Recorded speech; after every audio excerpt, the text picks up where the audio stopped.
Okay, so good morning. Thank you for being here with us. So my name is Sam Mello. I'm the program manager here at the Medical Society. Before we get started with our first speaker, I wanted to go over just a couple of expectations and reminders to please make sure your full name is in your Zoom profile so I can take attendance. You're welcome to have your cameras on. We love to see your faces. It's always easier for our speakers to talk to some faces. Please be respectful and attentive to our speakers, staff, and fellow students. Rude language, bullying, or inappropriate behavior will not be tolerated, and violating these rules may result in expulsion from the program. Please keep yourself muted when not speaking. You can use the chat function or the answer to ask or answer questions, and we'll do our best to answer each question, time permitting. If you would like to speak, please use the raise hand function and wait to be called on. We have a lot of students, so we may not get to everyone, but we'll do our best. So I'd like to introduce our first speaker. Dr. Eric Williams is a retired vascular surgeon and Future of Medicine Advisory Chair. So welcome, Dr. Williams. Awesome. Hi, guys. Good afternoon. If you could, some of you, and unless there's some objection, can you turn your cameras on, please? Awesome. Anna, thank you. Kate, Sylvia, appreciate it. Great. Now I know who I'm speaking to. So, you know, it's really wonderful that you all have expressed some interest in medicine, in the medical field. And while my dream may be that all of you would be so thrilled by being here, you would yearn to be a part of the medical community, whether it's as a physician, a nurse, a technician, doesn't matter. It's highly rewarding. My impetus for doing this when we started many years ago was really to introduce students like yourself to the field of medicine. You're approaching a time when you're going to make a critical choice in your life, what my daughter refers to as adulting. And it's filled with a lot of anxiety. And what we want you to be able to do is to make a choice with some confidence and with some information about what it is you want to do. We want you to be happy. We want you to make a choice and know that I'm doing the thing that makes me feel fulfilled. Because there will be days where you will not. There will be really tough days. And even before you get to those days, you will spend many hours not sleeping, taking care of your family, if you're so fortunate, as well as your patient, and questioning your commitment. Know that we're going to give you information, and this is the beginning of it, that will help you make that choice. And be convinced that once you make that choice, it's because you had information many who went before you did not, and you've made the right choice. So just stick with it if this is what you decide to do. And if you still have questions, you will meet many people like myself. Reach out to us and ask. That's why we're here. We all really are here for you. As Sam mentioned, I retired, but I am looking for my replacement as well, times 10. So you guys are the future. What I'd like to do is give you some insight as to what the patient-caretaker interaction is like. So I'm going to read you something I wrote. It's a big picture, so don't be surprised if you don't get any of it, but then I'm going to go over it again so that we can discuss a little bit more. Once that is done, I'll give you some sense of how I got to where I am now and why. Sounds reasonable? Okay. It's called physician-patient relationship. First meeting. Patient and doctor partake in a sacred doctor-patient concord. One trained in the art and science of healing, the other in need of same. They meet at the human body and the mind. And so it begins, an unobserved and remote interaction before the examination room, the overheard and exchange and greeting by support staff on this day? Who speaks for the patient, or do they speak for themselves?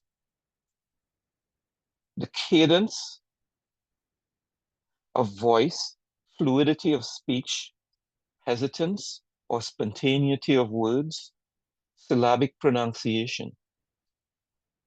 An image into personal relationship, neurological function, and independence arises. The sound of marching feet, unassisted, caned, or wheeled, says able-bodied, disabled on one side, or non-ambulatory. The cause to be determined.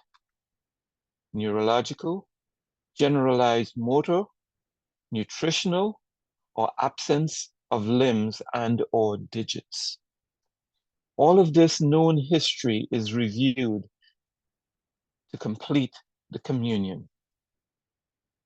Now, both present in the examination room, they sit at the table with trust and reverence, one to give attention and the other to receive, both alert to cues and clues. With eye contact, acknowledgement, and reassurance, the observed interaction begins.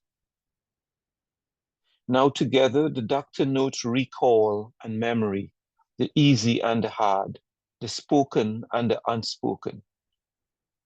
Visual inspection for unevenness of posture, splinting, facial and body irregularities, gait, speech, odor. All this before physical contact, now placed in context.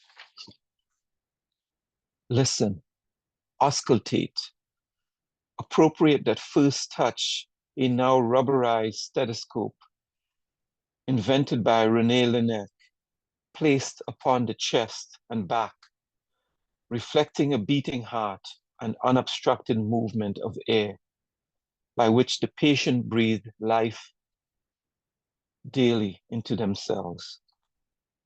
Understanding and following simple instruction, breathe in through the mouth, out through the nose. Heart and chest exam and the beating heart is appropriate with rhythm and rate.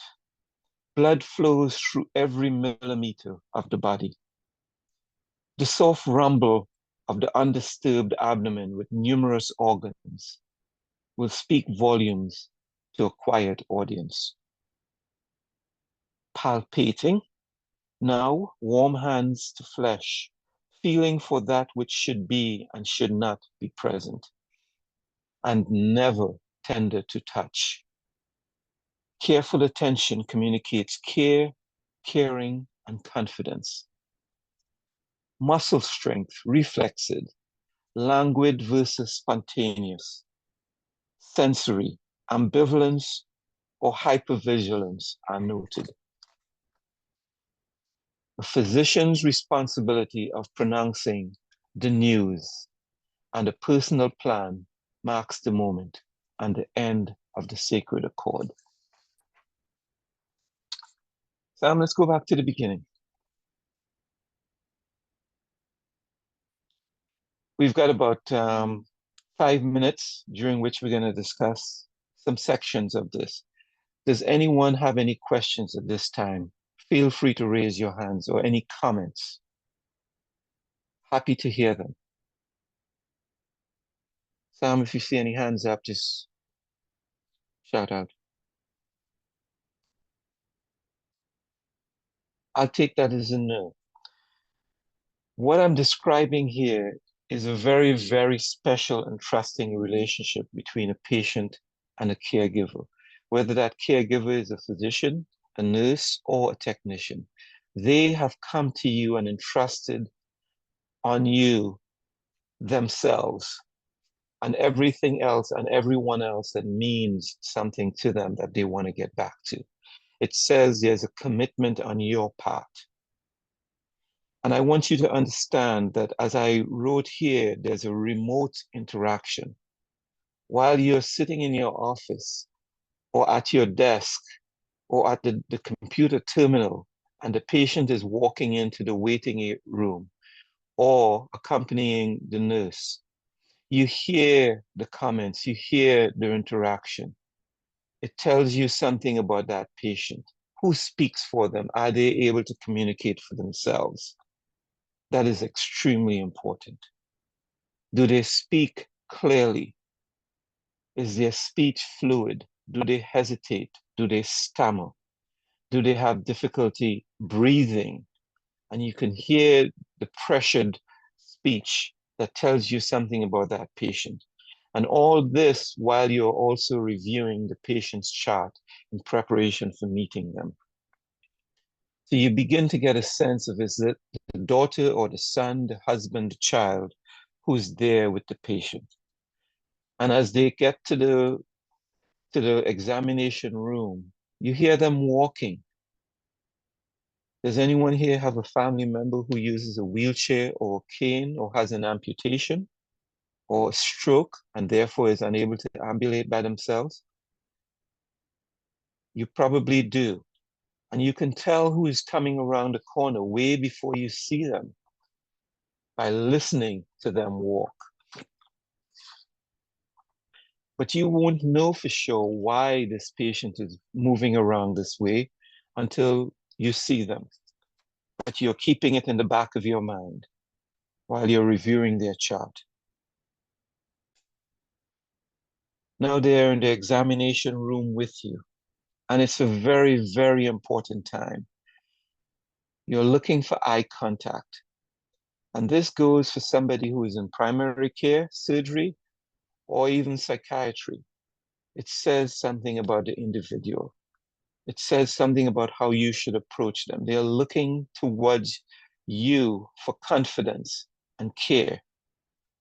Are you with them at that point? It's very, very important that you let them know that.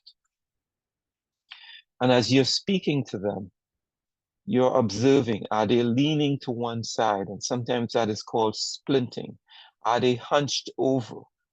Are they barrel chested? Does it say anything about their history of smoking? What do you smell as that person is in your office? Different diseases have different odors that go with them. Are they a smoker or not? You can tell that. Is there alcohol? Are they diabetic and their glucose is high?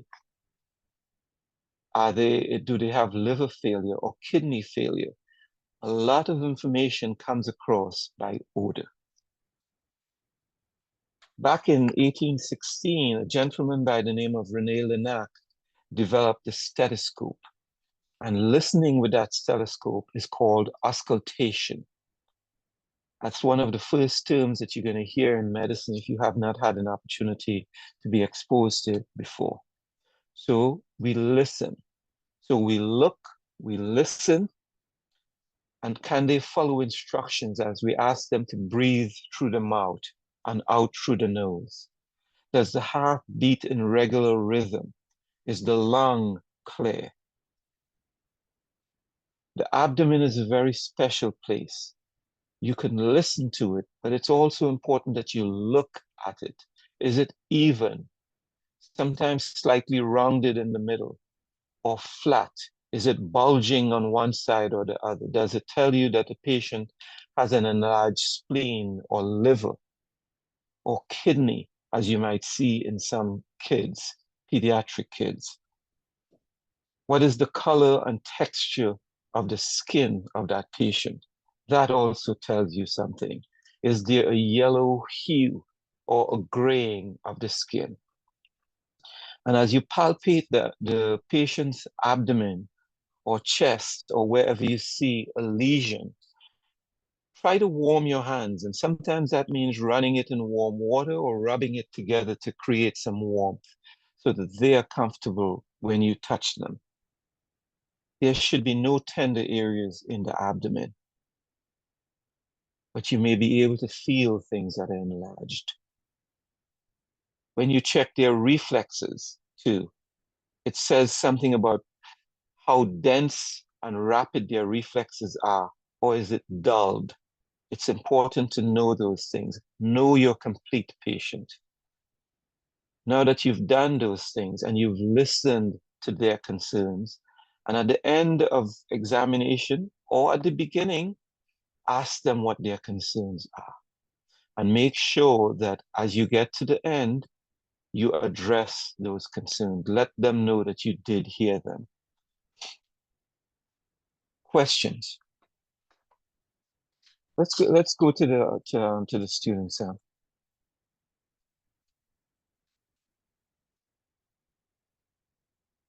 Audrey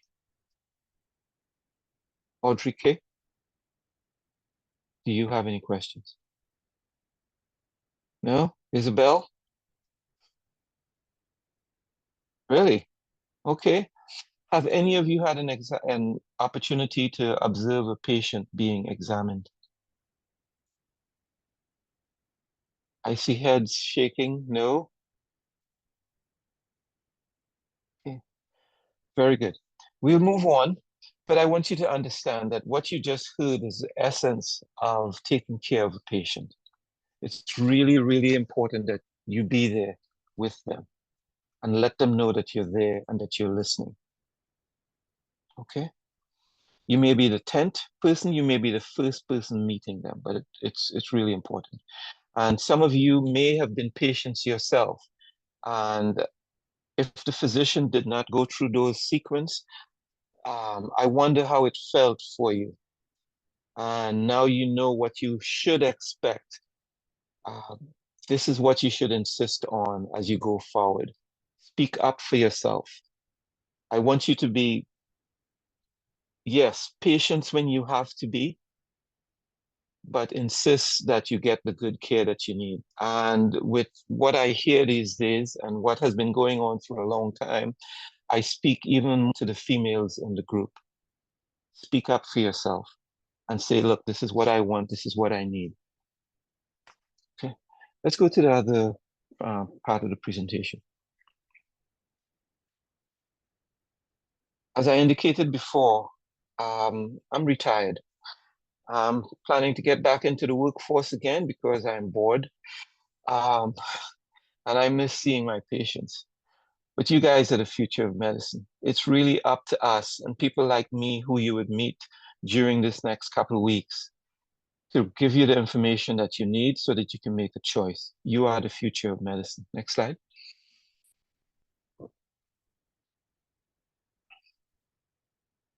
I hope some of you recognize the bust of this gentleman here. He's considered the father of medicine, Hippocrates. And this is who you want to emulate. And as I use the expression emulate right now, I want you to also bear in mind that you would meet many physicians as time goes on. Many of them would have different features that you like, things that they do, the way they do it. Take those with you and create someone for yourself that you are comfortable with. And that's called a liger. It's a combination of a lion and a tiger. You will become that person whose best qualities you see and you want to be. Next slide.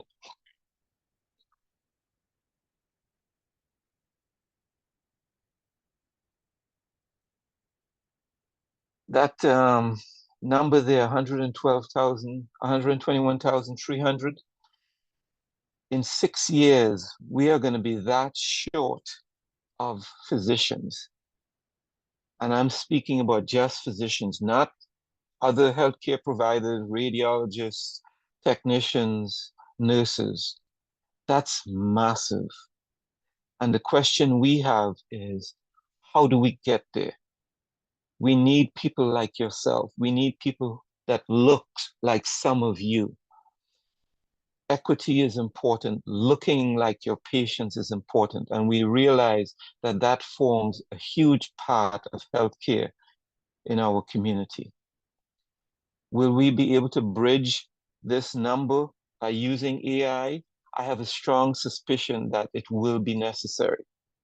But I'll give you a story that says maybe not completely. I had a gentleman, he was, what, 38 years old, and we took him to the operating room, made an incision in his skin, and he promptly went into cardiac arrest. We began chest compressions. We gave him all the various medications necessary to help recover him, and he did not recover. We used an AED, which told us when to shock and when not to shock, and he still did not respond. We were performing chest compressions for about 30 minutes, and the general consensus in the room by anesthesia, the nurses, everyone else, was that we should stop. We could not save him. Yet we continued. 5 minutes later, his heartbeat was restored. Rhythm was good. He recovered. He went home 2 days later. And unfortunate for me, he returned wanting his surgery again about a month later. He did have his surgery. He did fine. He got married and has 2 children. I don't believe AI and a computer will tell us what we should do at every moment. We need the human part of what we do. It would not have assisted with this young man who was 18 years old and got stabbed in the heart and was in arrest when he got to the emergency room. And we were able to recover him by taking him promptly to the operating room, performing cardiac massage with his heart in our hands, repairing the hole in his heart, and getting him back home 5 days later. Computers are not the whole story, but they will help us bridge the gap. Next slide.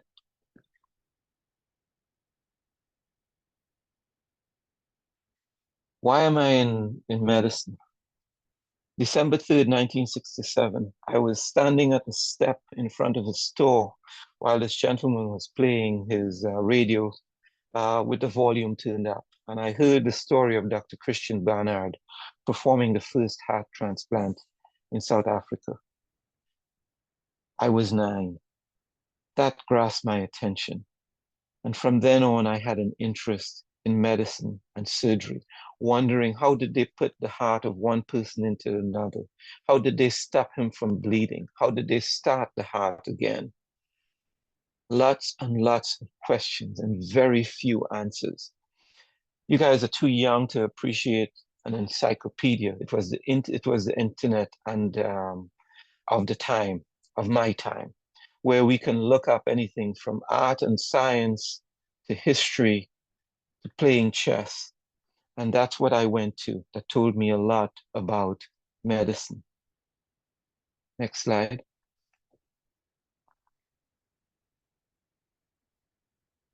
And this gentleman here, I'm sure most of you recognize him. And why is he an important lesson in vascular surgery? This is Albert Einstein, one of the greatest minds that ever lived.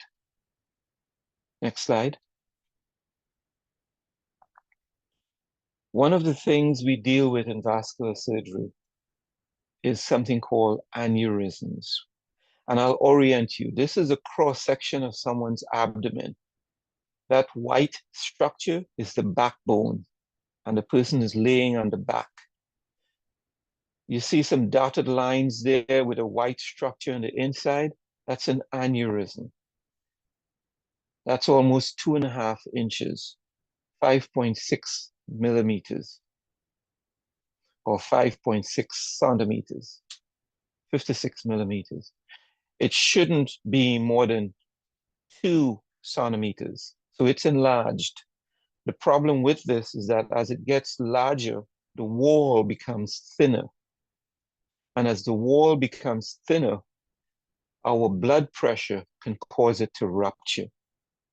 If it ruptures into the abdomen, most of these patients die. Albert Einstein eventually died from a ruptured aneurysm. Think about the impact he had on us and the impact he would have had he lived any longer. Next slide.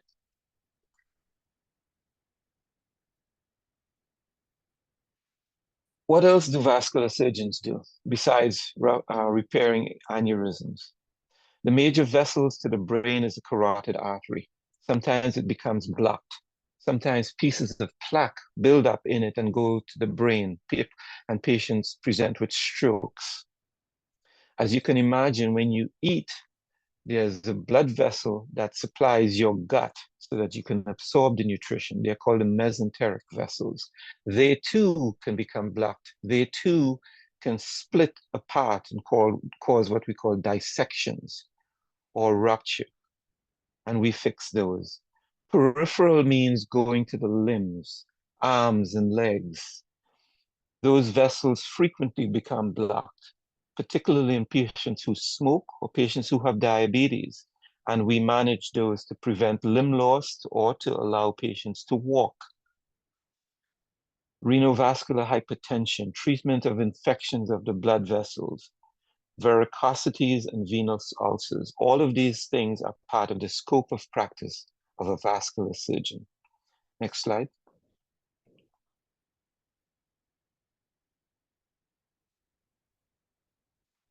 The FIT test really is a test that's been created by some psychologists that says to you, if you take this test, it will give you a sense of what your interest is, what your skills are, hand-eye coordination. What is it you like to do? It doesn't tell you anything about your pocketbook, your willingness to extend a long period of education, and even failure. And more than that, it doesn't say as much about your willingness to change your goals in your life as you move forward. Some of you may go to medicine and decide this is not for me, but understand that you first have to go through undergraduate before you go on to medicine. There are programs out there that combine an undergraduate degree and medicine so that you could be done in 5 years. If it's something you know that you want to do, seek those programs out. Next slide.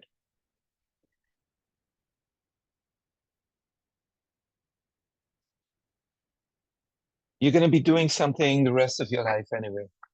You're going to be working hard. You'll be putting your all into it. And you're going to be tired. You might as well be a good tired. At the end of the day, when you lay down in bed, you might as well be able to say, I made a difference in someone else's life today. I am using cutting edge technology. And certainly your future should be one that's financially secure and rewarding if you choose this profession. I invite you to really think about it, ask as many questions as you want when subsequent presenters come on. Next slide.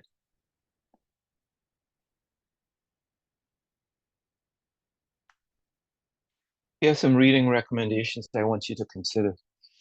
David and Goliath is one that I highly recommend.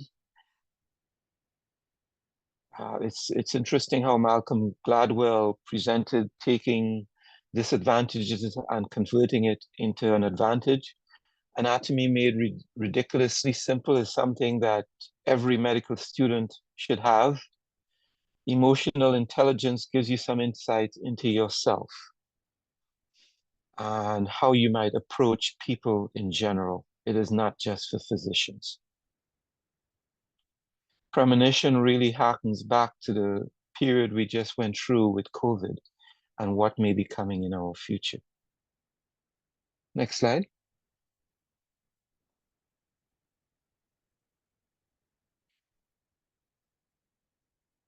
That's who you are. You are the future of healthcare. And this picture, I hope, represents all of you and any of you. Next slide. And we're just going to go to questions.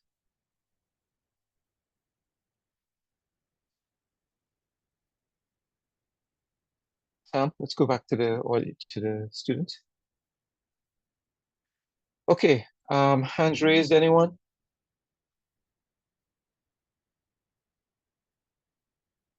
That's okay. So this is your first lecture. We have one I question. hope it was. Ah, go for it. What was your undergrad degree? Uh, okay, so you bring up several things. My undergrad degree was chemical engineering. Why chemical engineering? I came from a very large family. And I mean, I had 9 sisters, and there were and one brother. And my father was a mechanic. My mother took care of us at home, and she kept the house together. I came from Trinidad, West Indies, very last island in the chain of West Indian islands. And my concern was always, if I did not get into medical school, if for some reason something happened to my father and I had to return home, I needed to have a secure um, way to take care of my family because that's what family did. You are there for each other. I was fourth from the last. Um, so I did chemical engineering. I did not get into medical school on my first application. So I stayed and did a master's in civil engineering. And then I went to medical school. So it's a longer story. All right. So understand that the path to medical school is not the same for everyone, but if it's something you want to do it. Put your all into it. Make connections with people because we are there, and I say we, I mean everybody in the medical community, to help support you.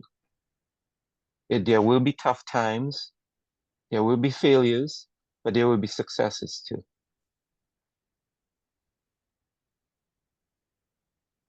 All right. Well, thank you, Dr. Williams. Thanks for being here and welcoming everyone. I'd like to welcome all of the online students who've joined. So we're going to move on to our next speaker.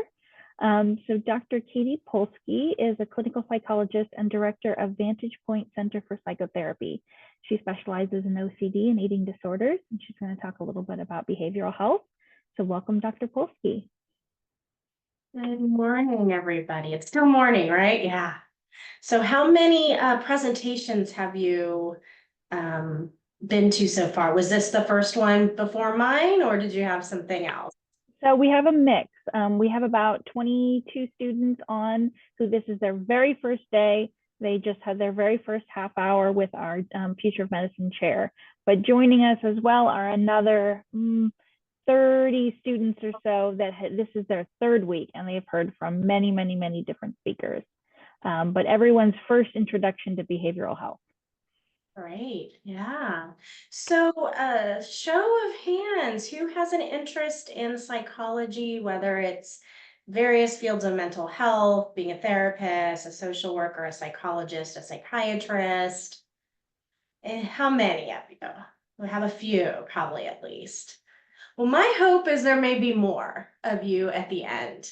I only get you for an hour, but I want to tell you about a field I'm really passionate about, really excited about, and the future is so incredibly bright in this field, more than it's ever been, ever.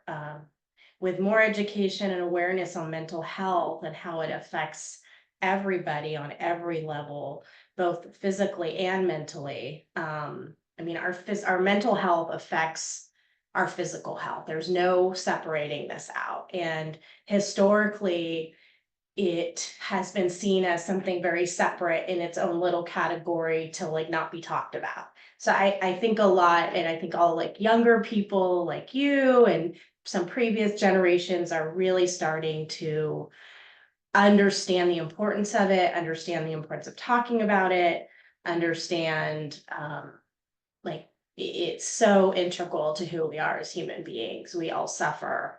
Part of being a human being, and this sounds really bleak, but that is part of it, is we do as human beings feel pain and suffering and go through things, and knowing how to manage and accept the things in our lives is really important to our physical and mental health. So let me share my screen, give you that little, let's see here.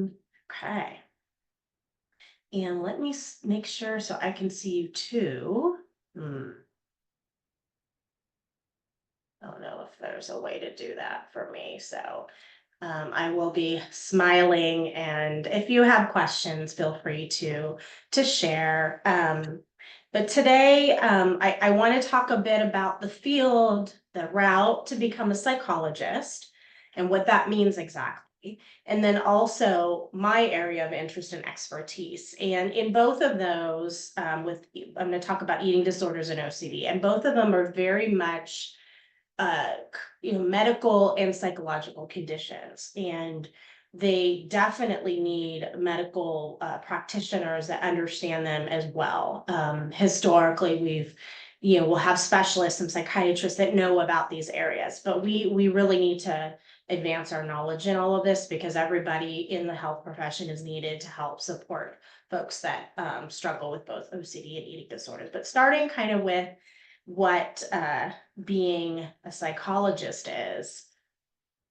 Okay. So a little bit about me. My name is Dr. Katie Polsky, and thank you for the fine introduction. I have been working in the mental health field for almost now 20 years. I can't believe it. And I started and I own Vantage Point Center for Psychotherapy in Midtown, which we are a group therapy practice. And we also train doctoral students. So we are going through a process of accreditation, the American Psychological Association, which is it's a very long 10-year accreditation, and people come from all over the country. Psychologists, like students, come from all over the country to train with us, and so we kind of have a lot to do with education as well. All right. So what is psychology? Some of you may have taken psychology classes in school. I know that is an option, so I do recommend it. But it's a study of the mind, and it's the study of kind of our cognitions, our emotions, and how we respond to them.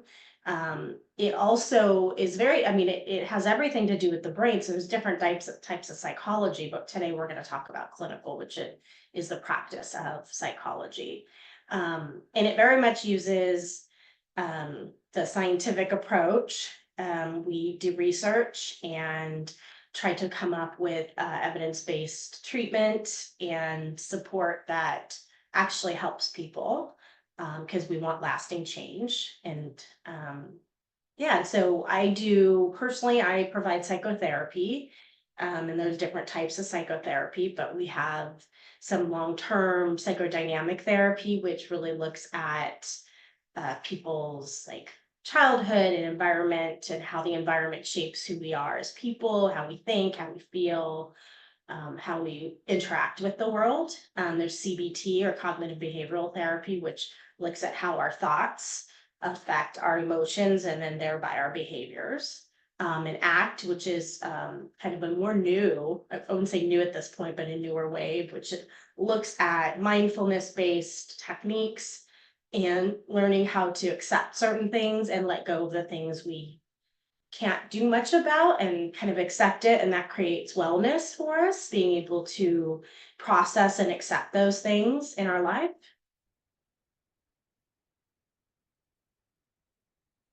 Sure. So yeah. And then to become a clinical psychologist, it requires a doctoral degree. And so that includes your undergrad degree, and then your doctoral degree is generally somewhere between 4 and 6 years. So it's very much like a medical doctor in terms of that piece of it, in terms of the amount of time and training. And then after that, you have to get your hours. And so that's another year to 2. So the full process of becoming a psychologist takes somewhere between 10 to 12 years. And licensure, I know it sounds like a lot. If for an MFT, it's a master's level, you do your 4-year, then you do 2 years, then after that you get your hours. So it's a little bit less. So depending on the route, there's lots of ways to help people. So there's a lot of different ways you can get some specialization and certification in different areas. I mean, really, the field of psychology is probably almost as vast as the field of medicine in terms of what you focus on, your niche, your specialty, the things that you're interested in. And that's kind of the cool thing about it, is that you can really deepen your knowledge and become an expert in something. There are also people that are generalists as well. For me, I got into this field first working with eating disorders, and it's a very complex thing to treat. And so that in and of itself can take all the time when you're learning, going to conferences, reading, doing research. So it's hard to treat everything, really, just like you wouldn't want, to go to a surgeon for, I don't know, you have an eye problem or something, that like if you need glasses, that probably wouldn't be helpful. Similar thing to psychology as well. And the other cool thing about becoming a licensed clinical psychologist, I would say over maybe master's level, is the depth of knowledge. So that's really fun if you enjoy learning and kind of getting into the depths of it. And then also there's a lot more leadership opportunities and advancement, and you can teach, you can do research. There's a lot of different areas that you can really dive into if you have an interest. The other thing I really enjoy is that, we work a long time in our lives. So we spend a lot of time working here in the US. We put a lot of emphasis on it here in the US. And obviously balance is important. And I think, everybody's working on developing that more and more. But the thing about our work is that, it doesn't get old in this field, because there's so many opportunities to do different things and change mid-career. So right now I'm doing a lot of training and a lot of like mentoring of doctoral students, a lot of leadership type stuff. So that is a very different skill set than, being in the office with clients. I do that as well, but less so at this point. So, across your career, it stays interesting and fun, and you continue to just kind of grow in different ways. So you can kind of create what you want. There's a lot of flexibility too, with telehealth, and people are traveling and doing therapy. So, and when you're older, you can also do it. So it doesn't require the same physical, physical things that maybe other careers do, that you sit and you talk to a person. And so you listen and you think. And so as long as you have your mental faculties and all of that, which can be till a very old age, you get to do this work if you want to. And that's the other good thing, is we get to continue to work as long as we want to, and there's flexibility. Okay, so moving along, any questions so far? Anything that you have that you're curious about so far? I was gonna ask regarding the eating disorders. What is your approach to like integrating like nutritional counseling with psychological therapy in regards to like those eating disorders? Yeah, no, great question. So that I promise I will cover that. So that is coming up. But anything in regards to what I've talked about so far? Because nutrition is a very big part of it. And then that's what makes treating eating disorders very multidisciplinary, is that it's not just one person, it's a whole team working together. So good question, really good, thoughtful question. Anything in terms of just general psychology? Okay, I see a few hands. Yeah. Sukita? My question is, I don't know if you answered this, but with like about the eating disorder, like how do you, is it, could an eating disorder get better? Like if they do you give them tips on how to like fix their eating disorder, or do you like give them medication to figure out like if to stop their eating disorder, or is it just so they can get better at it? Yeah, so these are great. I know it sounds like there's a lot of interest in this, which is really great. I'll answer that question, and then we'll dive a little bit more too into it. It is very complicated to treat. So the idea that it's tips, there's very long-term therapy for eating disorders, and there's different levels of care for eating disorders. So, but it is a medical model too. So medication, medical and nutritional therapy, and a therapist. And the therapist is going to help work on the underlying issues. So how has the eating disorder helped the person to function? what does it help them with? A person has an eating disorder for a reason. And it has helped for reasons of, say, not knowing how to manage emotions. So they figure, this is a way to manage really hard feelings. It may be trauma early in life, so they're managing it in that way. It could be a combination of genetics. It could be family culture of a lot of focus on food and diet. So there's a lot of reasons. So that's why, and then there's the physical piece of it, the medical piece, so that, the body, once it starts to be in this place of either starvation or, I'll say in starvation, for example, it starts to do all sorts of things to the brain. And so that's why you need both a medical doctor and a psychiatrist and a therapist and a dietitian. So it's quite complex to treat. So yeah, anything in terms of not eating disorders, but in terms of the field of psychology and curiosity. Okay. Thank you. You're welcome, Jody.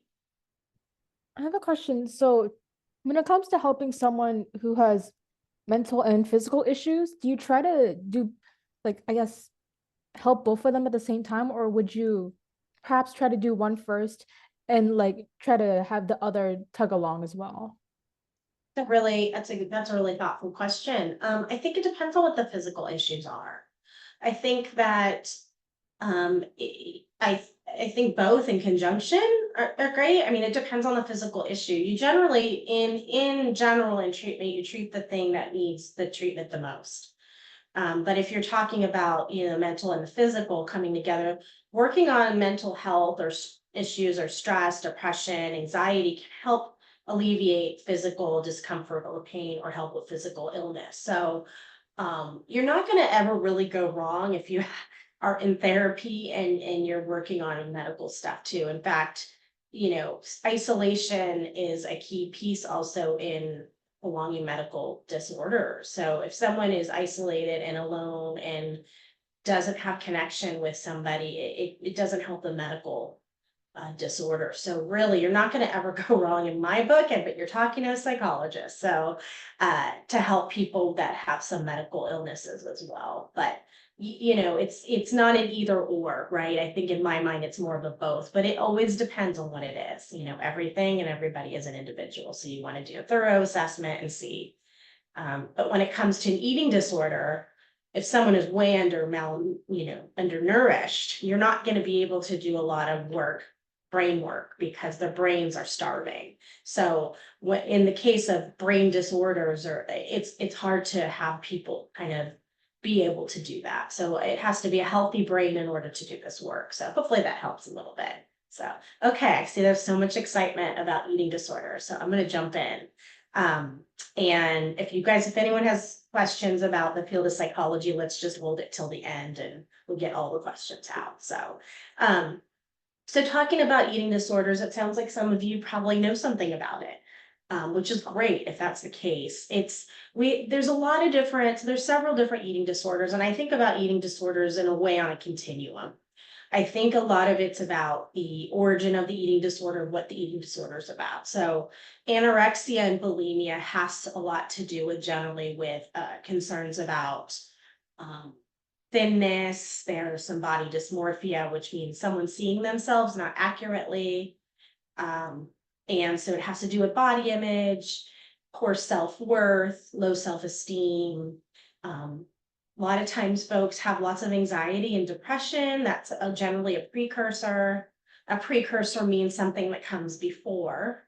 So with anorexia, a lot of times, a lot of people have such high anxiety that it's just really overwhelming. And so the eating disorder can help. Restricting food or exercising can help manage that anxiety, but then it spirals out of control. So what seemed like this is a great idea is it's like there's a switch turned on for some people, and then it just kind of takes over. So and there's been a lot of genetic studies around eating disorders, and it's a pretty high genetic basis for both that and OCD. And there's also crossover in families between both of these disorders. So and with anorexia, people restrict, over exercise, have poor body image, feel that they're They are very fearful of getting fat or gaining a lot of weight or even a little bit of weight. So there's a lot of fear in it. With bulimia, people binge, eat large amounts of food and vomit, or compensate in some way, so over exercise. So there's a lot of different things that people do to not deal with kind of the weight gain that comes with the overeating or the binge eating. And it isn't just a little overeating. I want to be clear. It's like a binge is very different than overeating. Overeating can be a normal thing for people when they're maybe at a big family meal and they're enjoying their food. Like there's normal amounts of overeating. So that's different than bulimia, which is a very specific, discrete amount of food at a time. Person generally hides it. They have a lot of shame and embarrassment. So there's a lot of different behaviors around it that make it really shameful. Like for the person, they feel that way. They have a poor self-worth. And also, and so the purging for people feels a lot of times there's a relief associated with it. They can get kind of a high too. There's some neurochemicals that get released that can give this feeling of a relief for people, which also makes it somewhat of an addictive process as well. But both of these are incredibly unhealthy, and equally, I would say, in some different ways. Bulimia, I think a lot of people think, it's only skinny people that are sick, or that look, they look this way, they're sick, but it's not the case. Bulimia is actually incredibly dangerous because of what it does to the body internally that you can't see. So even if someone's of normal weight, doesn't mean they're not incredibly sick. Because there's mostly what we can't see is the problem. So the esophagus, all the internal systems are affected. So every single system in our body is affected by an eating disorder. So the medical piece of this is so very important, that you have a physician on board, and that they know something about this. The other piece is a lot of physicians, again, there's specialty areas, and this is a specialty. And so just because someone appears to look thin or looks healthy doesn't mean they are. There's so much going on internally that we don't know without proper testing and knowledge about what eating disorder does to the body. So, and it affects someone's day-to-day functioning as well. It affects them emotionally, physically. So it's very, really affects your functionality in life. So OCD as well. So with OCD, obviously there isn't the physical medical stuff, depending on what your OCD is around. I mean, certainly a person can have an OCD around food or around something that's unhealthy, but this a lot of times is something going on internally for the person. And you see like Monk or all these characters that in the media that I would say maybe are even glorified. Here's this guy, and because of his special thing, he can solve these cases. And I don't think that people that struggle with this feel this way. They don't see it as like a superpower or something. It's actually something that's quite painful. And so, I think just in terms of the education part, I think that unfortunately in our culture, people throw around these terms a lot. Like, oh, I'm so OCD, and like, because they like to keep their room in order. And so I think for all of you to think about that, it goes beyond that. Like, it goes beyond, this is my choice and I enjoy having things be orderly or whatever. It's something that deeply affects people in very painful ways in their life. So I think, as everyone's becoming more and more educated with mental health, understanding the sensitivity of throwing terms around. Like, people don't throw around like, oh, I have cancer. I mean, and I don't, I say that as a really kind of extreme example, but it's like with somebody that struggles with this, it's deeply painful. So I think just being thoughtful about how we throw things around and how we talk about it and all that is really important. I see a few questions. We see it on the chat.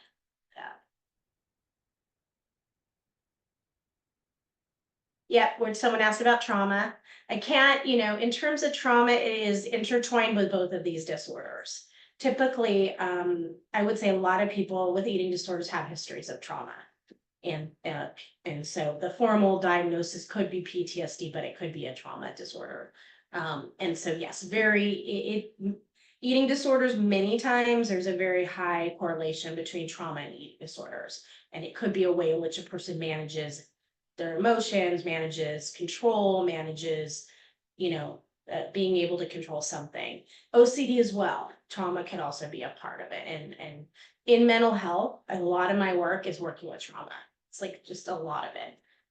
Whether it's what we call our big T's or small T's. Big T is a very one singular traumatic event. Small T's could be across a person's lifetime, which affect a person. So yeah, it's definitely. So with OCD, for example, so you've seen, I use a monk as an example. I think it's been a while. I think he liked to clean or have things be orderly. I think he was a cleaner. So that was more contamination. But we have things that people just think that you can't even see. So some people want things to be symmetrical. So they may do one thing and they have to do something else to make it be asymmetrical, and you might not even notice it. I mean, people can be suffering in silence for a very long time. Families might not notice, parents might not notice, but it really impacts their life, and a lot of perfectionism. And so OCD is generally not always something you see. It's something that's there, and about 5%, tell you those percentages now.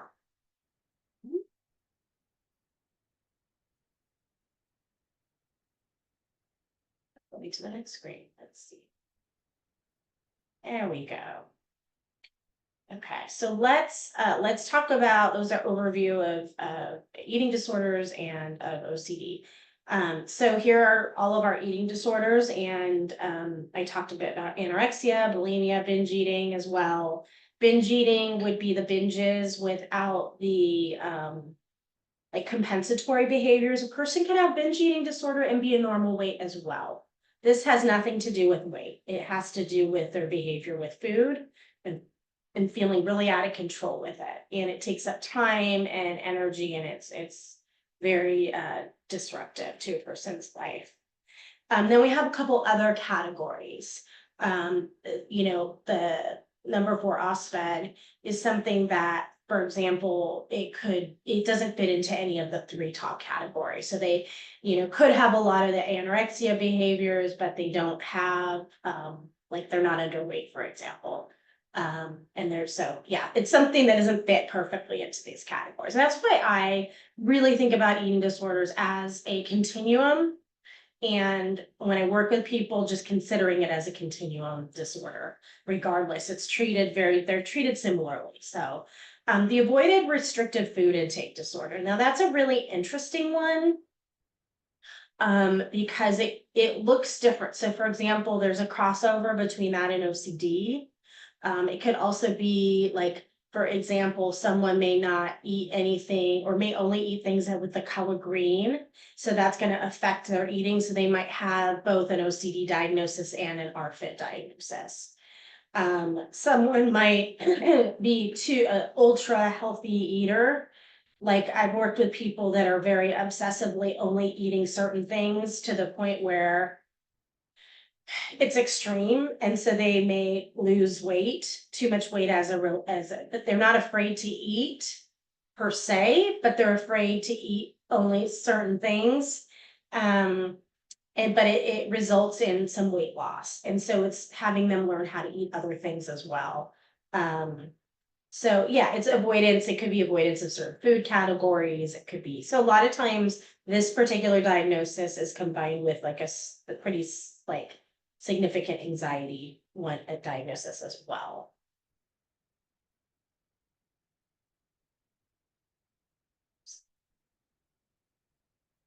Okay, I went too far. There we go. All right. Questions about this so far, what we've talked about? So I've talked about kind of the health risks a little bit, but eating disorders affect every single organ in the body and every single system. And so it negatively affects the heart, the digestive tract, just kidney, heart, stomach, intestines, reproductive health, like all of these things, it can negatively impact. It's not uncommon to have reproductive issues later in life, or when's trying to get pregnant for a woman or a person with a female reproductive system. And so that, is something to think about. It heart disease, osteoporosis or osteopenia. I mean, and there can be some very severe organ problems, and and they're fatal. Certainly, people die from this. It's not uncommon, so it's pretty severe. And you don't always know what's happening internally. So I say that because I've known cases where they engaged in an eating disorder as a young person for only a couple of years and they died. With someone with bulimia, there's a famous case, and it just, the person had a heart attack in the middle of the night. Their heart rate got too low, and so things like this do happen. And a little bit of a trigger alert there with that, obviously, but it is serious. And I think that, again, our popular media doesn't always portray this in a way that is helpful, because it has nothing to do with weight. It has to do with the health and what's going on internally. I mean, weight obviously is a factor, but a person can be in a serious state and no one might not know that unless the doctor catches something. So, and then eating disorders, negatively impact our, mental well-being. They make us anxious. A hungry brain is an anxious brain. Depressed, you don't have, things aren't working properly, and your brain is impacted too. So, and then there's a chicken or the egg, what's first, the eating disorder or the depression and anxiety, and it can go both ways. So you can have both, precursors, and also as a result of it, you feel more anxious and more depressed. So in general, it's affects every part of us. So about 9% at this point of the US population will have experienced an eating disorder in their lifetime. That's up from before. And I don't know if it's that they've increased, or our awareness has increased, or we've broadened our categories. I think maybe all of the above is the case. We live very much in this diet culture of you need to look a certain way, you need to be a certain way, and that's impossible for most people, right? We're creatures that are genetic. We have our genes of our families, and not everybody is meant to be super skinny. We have different shapes and sizes. And so, and that we could be very healthy at different shapes and sizes. And I think, unfortunately, our culture doesn't always give us that information. Oh, what happened? The picture. Oh, well, I was there earlier. Regardless, without the picture. So as a psychologist treating people with eating disorders, individual therapy, once or several times a week, group therapy is really helpful. I don't know if any of you have been in a group, but they're really great.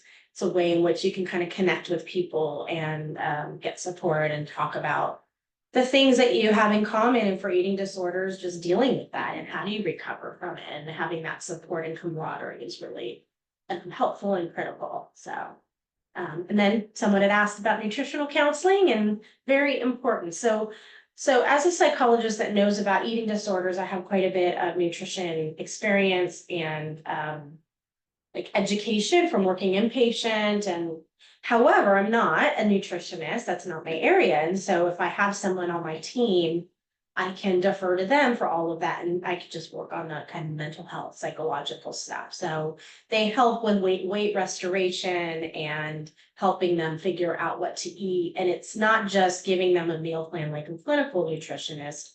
It's a specialist who works with them in emotion and food and how do we feed you again. And so there's a psychological component to that as well as a dietitian. So if any of you have interest in being a dietitian for eating disorders, there is a huge need. It's a niche area, and it is slightly different than working as a therapist. So it's a really cool field. So anyways, just another thing to think about if you haven't already, if that's something, if you are interested in mental health, there's a way to combine that. And then medication helps with anxiety and depression and impulse control and shifting your thinking. And so psychiatric meds are very helpful in terms of helping clients to to actually restore some weight because it helps with the psychological component that gets in the way. So, really your best combination is therapy, medication, nutritional counseling, and then a client would go to the doctor for weigh-ins, have medical labs taken, all of that. That's really an important piece of it is making sure to that the medical piece is of utmost importance, right? All right, any questions about eating disorders so far before we get into OCD? If you have interest at all in this, you're curious, you just want to learn, there's so much learning to be done around it. It's a really interesting field, in terms of all the components of it and being able to help people in so many different ways. So even if you're not interested in becoming a therapist or a psychologist, there's, the avenue of becoming a nutritionist or a psychiatrist. And all of these, you can specialize in eating disorders and help people and work with them. And it's pretty meaningful work. And it's interesting, it's meaningful. You really get to help people and see them get better. It's really cool to see that process. Enjoyable to see people then thrive in their life and kind of move forward. So just a little plug there with that kind of work. Okay, so OCD, it affects about 5% of the US population, and it has to do with distressing thoughts or images, and then engaging in repetitive behaviors or mental acts to alleviate anxiety. So you might not just see a person tap to really alleviate anxiety. A person may be thinking something to not have the anxiety. So for example, I don't know. A common one for children is, I'm fearful that the house is going to burn down. So I'm going to go check on my parents and make sure they're okay. Or I may think a certain thought, I'm going to clean my room. So if I clean my room, then they won't, something bad won't happen. Or it could be think good thoughts only, and that bad thing would happen. So, it's just an example of kind of it being internal and not necessarily an external thing. So, the criteria is an individual must experience obsessions, compulsions, or both. So it doesn't have to be a thought and then an action. It could be a thought and ruminating over and over again. And these obsessions and compulsions must be time consuming, cause significant distress or impairment, and not be better explained by another mental health condition. So when I was saying, you hear people say, oh, I'm so OCD, I like things neat and tidy. That's different than this, where it's time consuming, it's very distressing, a person has to do it over and over and over again. It feels like, so for some people, it feels like if I don't do this thing, I will die. That's how bad it is. So it's very distressing for certain individuals. It feels like they can't not do these things. So if a person has a choice, that's not OCD. They're like, oh, I prefer to clean my room. That's great. That's a good thing. But if you feel like you have to, or something really bad will happen, that's a different thing. So common obsessions, contamination, harm, blasphemy. There's magical thinking. If I think a certain thing, then bad things won't happen. And then, the common things you've seen kind of in our culture is excessive cleaning, checking, or counting. It could be symmetry. There's someone that will drive certain routes the same twice because they have to do everything twice. So that you can imagine is going to be pretty hard having to do that.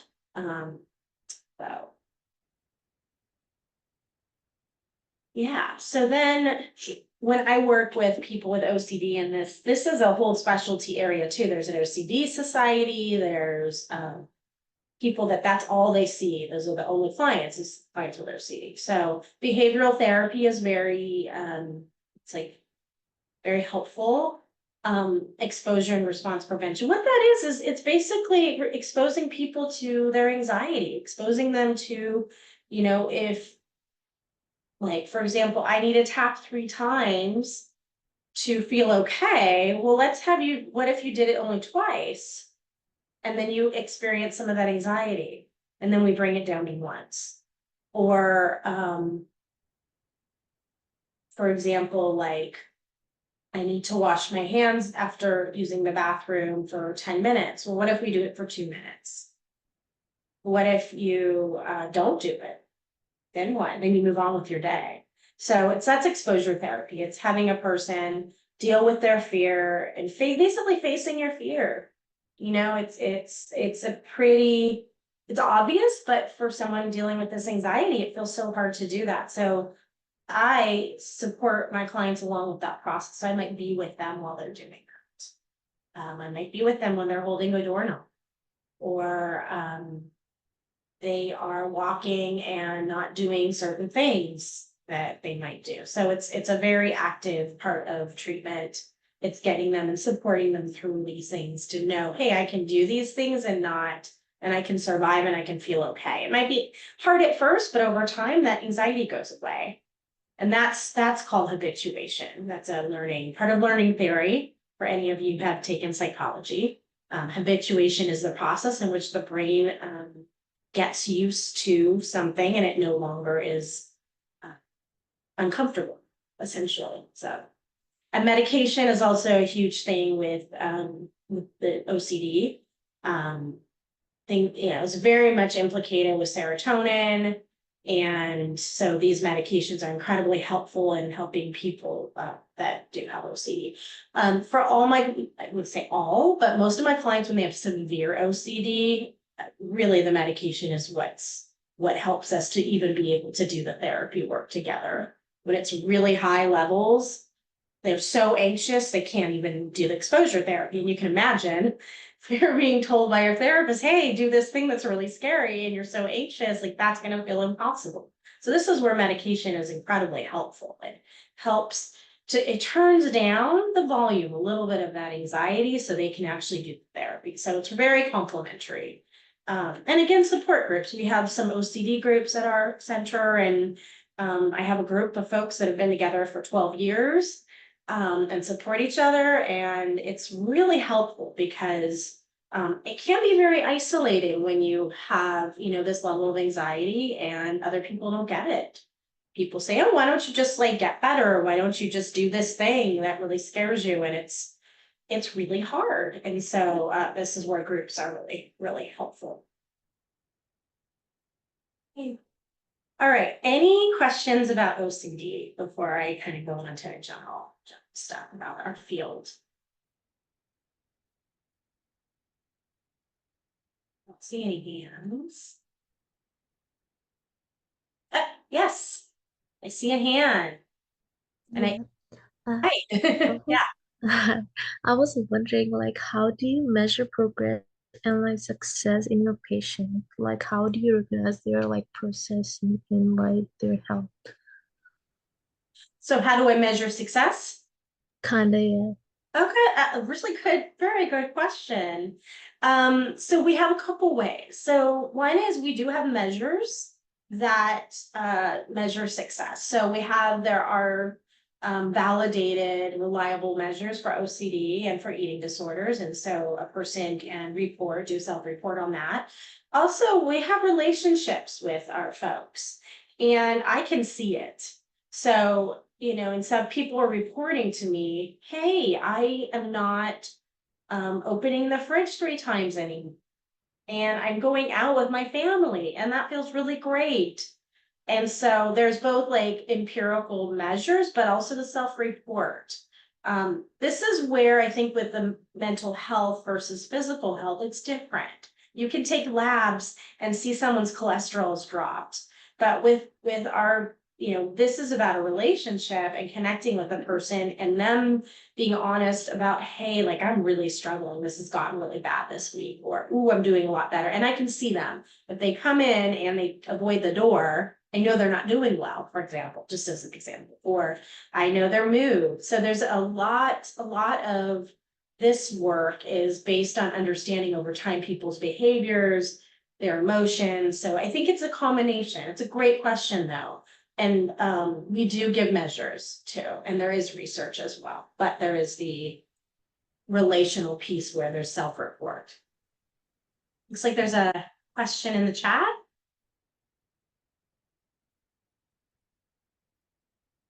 Yeah, so blasphemy, what does that mean?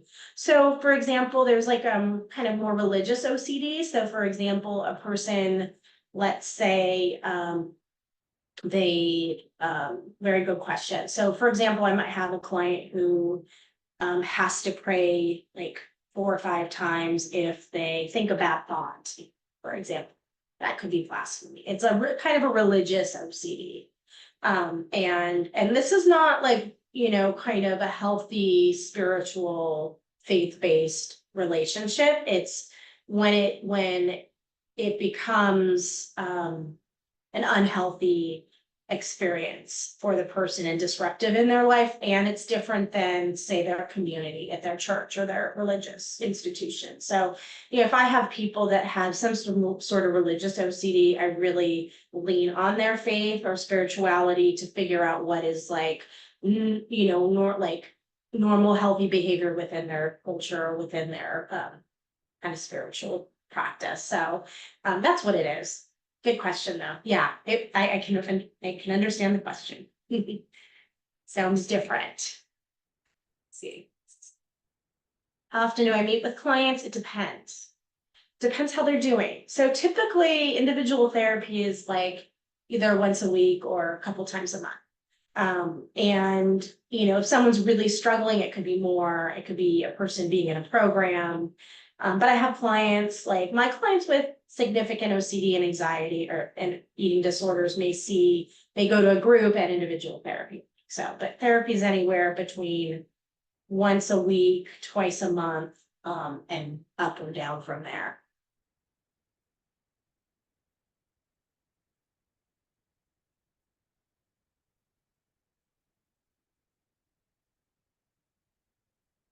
And it was. Go. Okay, so becoming a psychologist, a clinical psychologist. I said a little bit already about this, but here's our process. It's a long process, but it goes quickly and it's worthwhile, I promise.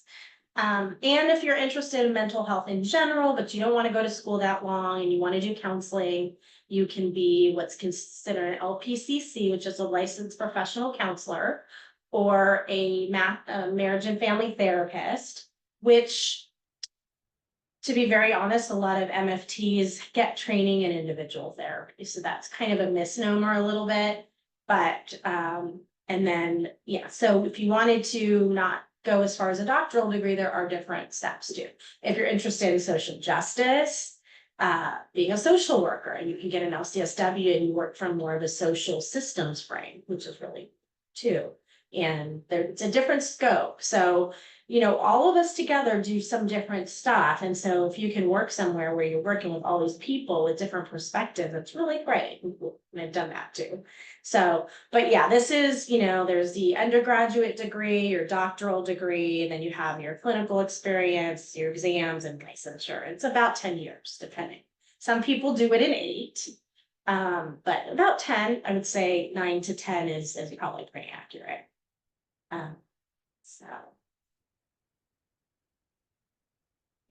So here are some resources if you're interested to learn more. So APA is our American Psychological Association. There's a lot of NAMI if you're interested in mental health or have referrals. They have groups. They do a lot of like education and advocacy. The International OCD Foundation, if you're curious, there's tons of great articles on there from just all sorts of stuff on all different types of OCDs. That's a really cool one. For eating disorders, NEDA is a big one. National Eating Disorders Association, they've got a lot of interesting information too. So yeah, so if you have some interest, it's such a good field. There's jobs, you will be working. There's not going to be a shortage of jobs in this field at all. I mean, certainly things are going to be combined, I think, with more AI type stuff, but I think it'll be together. And it will be very interesting to see where things go. But I think we're living in a time where mental health is much less stigmatized than it ever was. I think a lot of people from different backgrounds and cultures, people of color, are getting into this field more. There's less stigma. I think we need that. We need to have people that represent our communities be in our field working. So it's, yeah, I think because as a therapist, we're working also with people's cultures and their background and who they are, and we want, mental wellness has to do with that. It's in context of who a person is and their family and their culture too. So there's a lot here. There's a lot to do. So hopefully I have am the poster child for becoming a therapist. But yeah, any questions? We have 10 minutes. I'm happy to answer any questions that you have and about any of these topics. And yeah, Jessica, I see a hand. I have a question. So, like, how do you deal with people who are like reluctant to see a psychologist or like have like this stigma against it, I guess? Yeah, good question. So, I mean, they have to come in to see me in order for me to do something. So they have to come in and have consent to treatment.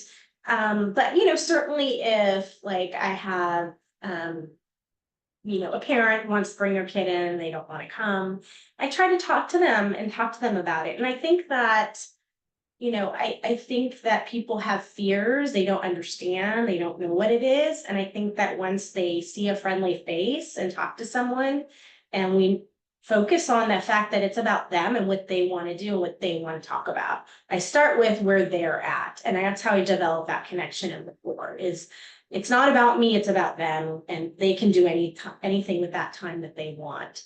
And then over time, the trust built. So a lot of it is about connecting and learning how to do that with all sorts of people. So hopefully that helps. Okay, thank you. Yeah. I have Isabel. Hi. So does working with people in bad mental health spaces ever affect like your mental health? Yeah, of course. We're people. We are people and we are affected most definitely. And so that's why our own self-care is really important. We have communities of people that we process stuff with and talk about these things with. Of course, we're confidential and thoughtful. We don't give identifying information, but we have our consultation group. So we are constantly working on ourselves as well. We go to our own therapy. We, support each other. So yes, there's no way it can't. If someone's telling you something hard and traumatic over time, you hear all these stories, it's going to affect you. And I think you learn to separate out so that it's not impacting you in the moment. Like I won't, break down and cry, but it's like on some level as a human being, you hear things, you're impacted. There's no such thing as that not happening in the human being, but we do things to take care of ourselves and learn how to manage it. So yeah, smart group here. Suhaib, if I'm pronouncing that correctly. Yeah. I was just gonna ask, so when you're prescribing like medications or drugs to your patients, like pain relievers or muscle relaxants, and a patient could be also on like blood thinners or anticoagulants, and then that can like interfere with that drug. How do you like work around that challenge? Well, I mean, that's not my scope of practice, so I don't prescribe. So I work with, if I know something, maybe a psychiatrist doesn't, or so let me clarify that if there's a medication that's good for a particular disorder, but there's a conflict with something they're taking, is that right? Did I understand that? Okay. Sorry, yeah, that's fine. Yeah, so I mean, the psychiatrist is the one that's going to manage that because I don't know anything about interactions. But my job is to help advocate for the client. And that's where having a psychiatrist or a doctor who knows about these things is really important because that's them and their medical license. I'm the one who says, hey, they need a medication evaluation. Go see so-and-so. And I know people that I refer to. So, but yeah, I mean, that's the part about this that's important and complicated is that it's, you have to consider the whole person. And psychiatric meds just one part of the picture of the whole person. So yeah. And luckily I don't have to worry about that too. Other questions?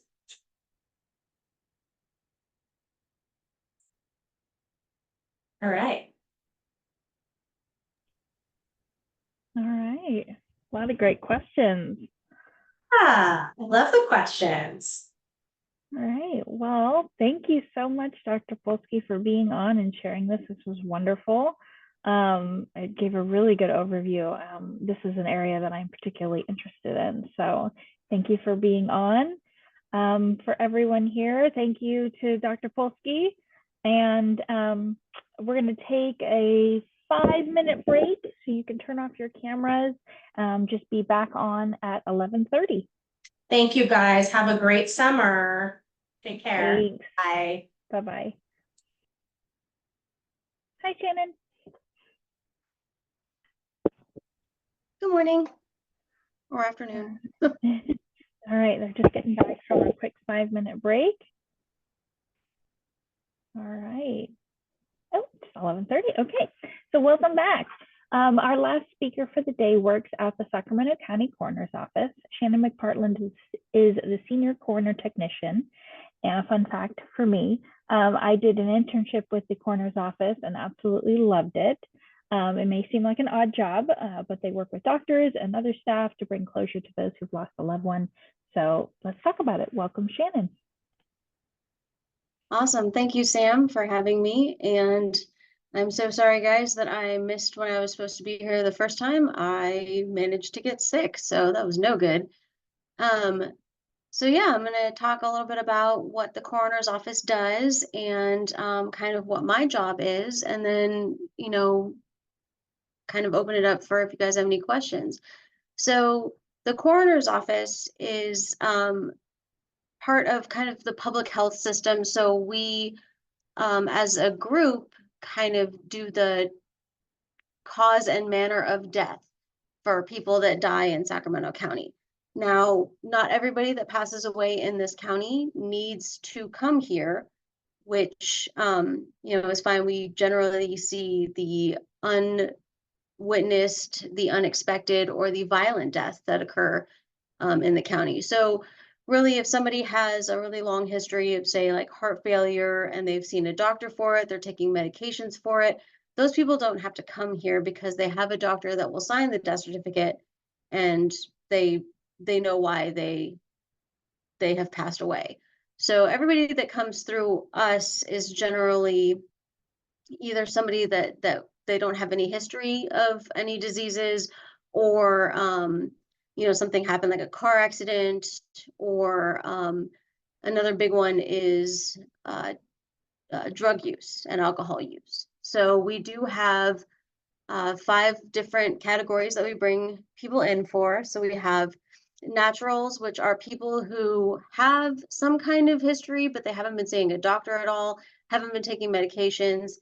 So we want to make sure that, you know, we do the exam to make sure that that's actually what caused their death. So we have natural, undetermined, accident, suicide, and homicide. So those are our 5 key case types that we can bring in. Our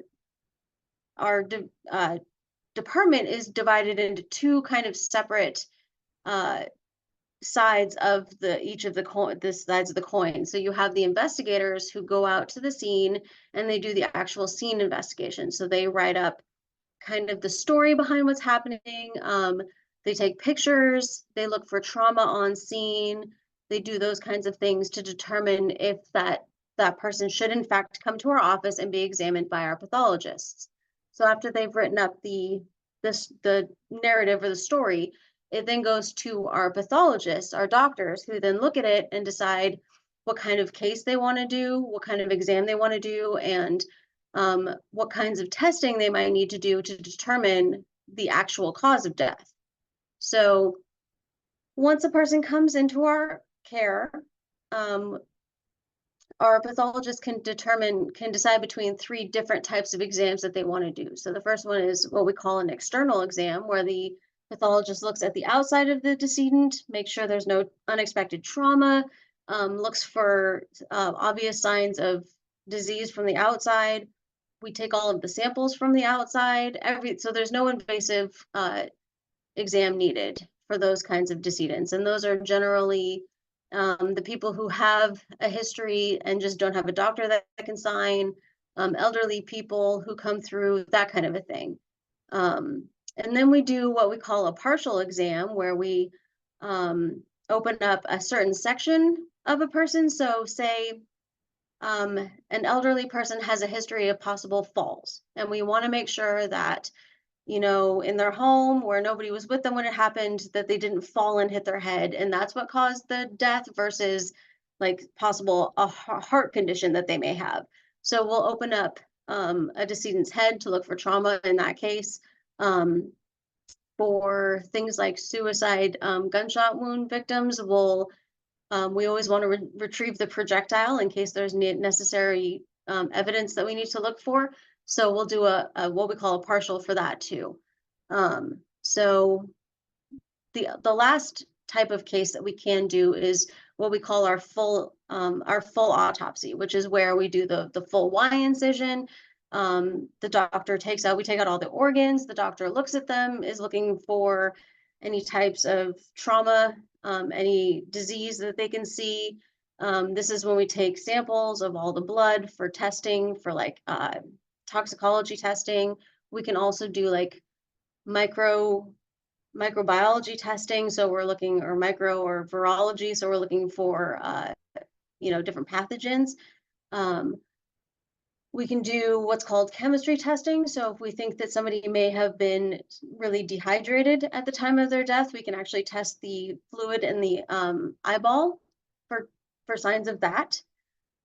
So whatever the doctor wants, they also take sections of each of the organs, which they can then submit to be sliced really, really thin so they can put it on a slide and look at it under the microscope, because some diseases don't really present grossly, like you can't see it with your naked eye at the time. So they can always submit something like that for micro testing. What they're really doing is, it's their job to determine the specific cause of death. So whether it is, you know, like the blunt force injuries from a motor vehicle accident, or you know, some type of overdose from a drug, or if it's, you know, heart failure or something like that. They put the specific type of cause of death, and then working with the investigators from before, then they decide the manner of death. And so each death certificate that we produce will have a cause and a manner of death specific to that person. So what the coroner's office does is we provide closure for families. So when somebody's family member passes away suddenly and they don't really know what happened, we can give them closure. We have had cases where we've done genetic testing, and we've been able to provide the family with answers, you know, like maybe you should go see a geneticist because this might run in your family, and that can actually save further generations down the line if they get tested soon enough.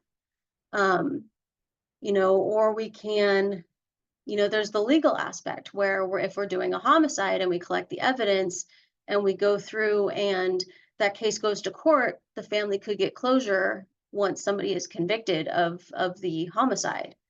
So a lot of it is definitely for the family. There's a little bit of public health that goes along with it.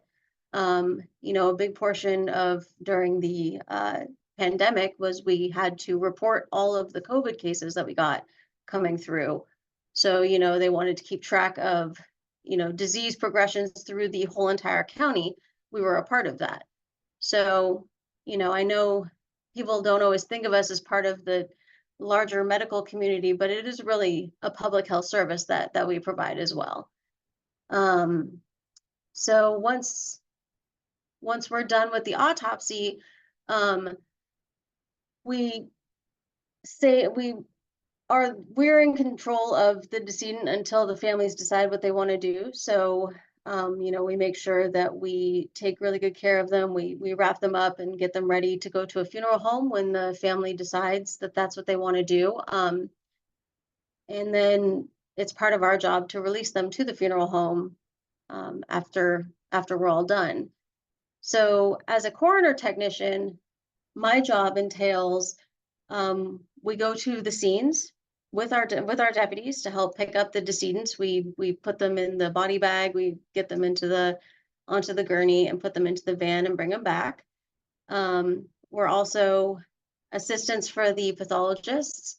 The CTs are responsible for, we do the eviscerations for the doctors. So we take out everything, get everything ready to go. We take all the samples, we do all the paperwork, we fill out everything required for the testing, all of that kind of stuff. And then obviously we sew up and clean up once the autopsy is done. Then our other part of our job is to do the releasing to the funeral home. So in the afternoons, like today, funeral homes will come. We want to check to make sure that all the paperwork is correct legally, because we want to make sure that the legal next of kin is, signing for the people. And then, we make sure all the paperwork is good, and then we release the decedent to the funeral home where the family can then do all of the services that are necessary. So with that being said, that's kind of a day in the life of a coroner technician. I know that I saw some questions pop up, so we can definitely go through some of those. If you have any other questions, we can definitely talk about those too. I don't know if Sam wanted to bring up anything else as well. Did you get some direct questions in the chat? It looks like there were. I just saw them Okay. kind of briefly. Okay. Okay.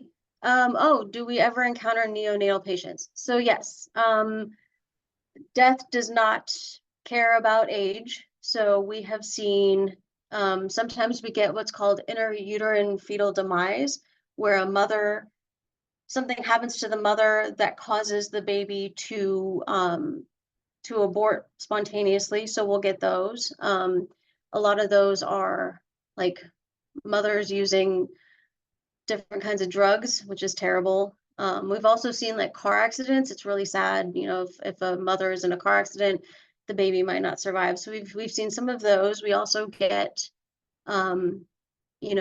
babies who, for unknown reasons, pass away in their sleep. So we see something that's called sudden unexpected infant death. So that would be one of the things that we get. Also, accidents and trauma can happen to any person at any age. So we do see children, and it can be sad at times. But a lot of what I look at it as is we're trying to provide answers for the family. So I don't look at necessarily that it's a child, and I don't think about it like that. I think about the parents need to know what happened, and they deserve to know what happened, and that's what we're going to provide for them. And hopefully then, they can come to terms with what happened. Let's see. Many are afraid of death. How do you cope with the fear? Yes. So I think I knew from a pretty early age that I was really interested in forensics in general. So I don't think I've ever had a fear of death. I've known that, death happens at any time to anyone, and it's still hard when it hits personally, but, it's not necessarily a fear that I think about in my regular everyday life. I think more of coping is dealing with the seeing death every day, and that can be really an emotional strain on people. I know that we've had some people burn out of these jobs before. So you make sure that, at least for me, I have family that I can talk to. If something's really hitting me hard, or like my coworkers, because we're all here together, be like, this really affected me, and have somebody say, yeah, I can understand that. We also have a comfort dog that comes sometimes, and sometimes you just need to lie on the floor with a dog and just let that stress and that emotional turmoil just kind of go. So they take good care of us, because they know that this can be a little bit rough, but I'm really glad that they give us the options that we have, and being able to see the animals and all that kind of stuff on scene. So it's not too bad. And then, Oh yeah, to cope with the sadness of seeing death. Yeah. It didn't used to be quite the same when I started, because we were always here at the coroner's office, just in the back doing autopsies, and I never had to see the family. It was when I started going to scenes and seeing the family left behind, that it really hit home that these were people with lives and loved ones who cared about them. And, you know, there have been times on scenes where I've just felt it hit, like, you know, inside, where, you know, I think I went to a scene and it was, you know, when a middle-aged guy, and he had a 20-something-year-old son, and the son was saying how he lost his fishing buddy. And I lost my dad when I was in my 20s, and it just hit me hard. I was like, I know that feeling. So, you know, the empathy though is a good thing to have, to know that I'm still doing okay. I feel like if I no longer had that empathy and I didn't care, then maybe this job would not be something I should be doing anymore. So I feel like as long as I can empathize and still care about the people, but not let it affect me to the level where I can't do my job, that's kind of the balance that I have to have in this kind of area. All right. Any other questions? And do you take, does the hospital, if somebody dies at the hospital, do they send them to you? That's a really good question. It depends. So if somebody passes away at the hospital and they've been in like the intensive care and they've had doctors caring for them for like weeks, then no, then the doctor there can sign the death certificate, and the family can just have the funeral home go directly to the hospital and pick them up. If, however, it's because of like a car accident, or you know, something traumatic, something like that, and it's and they haven't been in the hospital for very long, then yeah, we would have to have them brought to the office. The other thing is that some of the hospitals don't have very large like morgues or holding areas, so some of their decedents come to us for holding purposes just in general. So it depends on the cases. Everybody that comes through our office doesn't need an exam. Sometimes we just have people that come through for health and safety issues. Like, we can't just leave somebody in a house if their family doesn't know what to do. Like, okay, we can take them into our facility, and we don't have to do an autopsy, but we'll just hold on to the decedent, because we have, you know, obviously the cooler, and we have freezers, so that we can, you know, keep them from degrading over time. So that's part of the other thing that we do. What degree? So I have my undergraduate degree is in microbiology. I also have a master's degree in forensic science. But really, RCTs, we don't really need to have specific degrees. If you're interested in medicine and you're interested in the human body, a lot of times I have an internship program for people who are in college. And really what I require of those people who are applying for the internship is just an interest in the human body, and possibly have taken anatomy and physiology. But, you know, for this job, there's so much that we see and so many different things that there's not really one specific degree. We usually look for people who have backgrounds in science, or some people have a little bit of like criminal justice, law enforcement background. It just depends. But a lot of the people that come through either the internship program or who are CTs, and they move on further, we've had people become nurses, we've had people go on to medical school and become doctors. We've had people become deputy coroners from CTs. So it depends on what you're interested in, and what you're thinking about, you know, going into in the future. Can you define the difference? So I think sometimes when people say coroner, they think the coroner is the doctor. Can you describe the difference between who the coroner is and, I assume, the pathologist? And that was something I didn't know going in. I thought the coroner did the autopsies. Yeah, so in our system, we are just a specific, we're just a coroner's office. So there's a couple of different options. You can have a sheriff coroner, which is associated with the sheriff's office in that county. And so usually the coroner is a sheriff's deputy who has been appointed or elected to that position. With our department, we're not affiliated with any other organizations. So we're not affiliated with the sheriff. We're not affiliated with the police department, which is, I think it's pretty good because then we can be, non-biased when it comes to deaths that occur in, say, the jail or in custody deaths. We can do the autopsy without worrying about possible bias. But our coroner is actually appointed by the Board of Supervisors in Sacramento County. She's a fantastic person, and she has a background in more like criminal justice type thing, forensic science. And I think she came to us from San Jose. So she was at the coroner's office down there. There are also medical examiners' offices, which are run by doctors. So their head person, instead of like a law enforcement type background person, would be a medical background. So it would be a doctor. But in our case, our doctors, our pathologists all have MDs, and they're actually all board certified forensics, so they can testify in court. We have a chief pathologist who is kind of oversees all of the pathology department. And then we have other pathologists underneath them that do the autopsies as well. So we're all under, there's the coroner who's our department head, and then we all kind of are underneath that. But she does not have a medical degree, but she